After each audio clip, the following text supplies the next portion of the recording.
अमित शहांकडून कोल्हापूरमधल्या वडगणे गावचा काल उल्लेख झाला।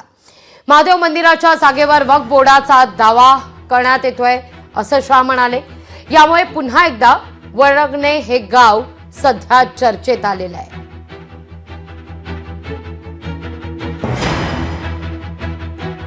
महाराष्ट्र के वडानगे गांव में महादेव की मंदिर पर दावा किया और बीड में कंकलेश्वर मंदिर की 12 एकड़ जमीन वक्फ बोर्ड ने जबरन ले ली।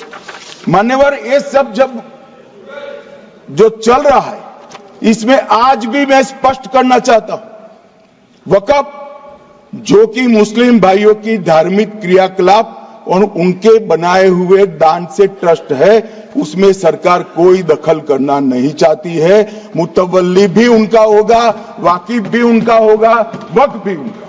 महादेव मंदिराची जी जागा आहे त्याचा जो सिटी सर्वे नंबर आहे तो 117 असा आहे। तर मुस्लिम समाजाची जी जागा आहे तिचा सिटी सर्वे नंबर जो आहे तो 89 आहे। या दोन्ही जागा ज्या आहेत त्या पूर्णपणे भिन्न आहेत। ग्रामपंचायतकडे एक ई रजिस्टर असतं, त्या ई रजिस्टर मध्ये देखील आम्ही माहिती मागवली तर त्याच्यामध्ये देखील सांगण्यात आलं की ही मिळकत जी आहे अतिक्रमणित नाहीये।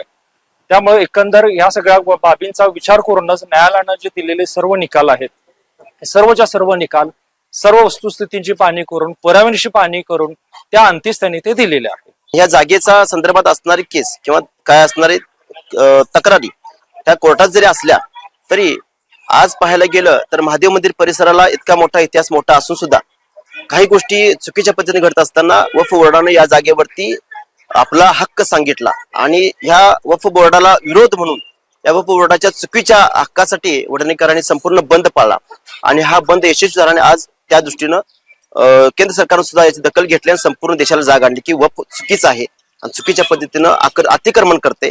अशा पद्धतीनं आमची भूमिका आम्ही मांडली होती। लोकशाही मराठी ऐका, पहा, जागरूक रहा।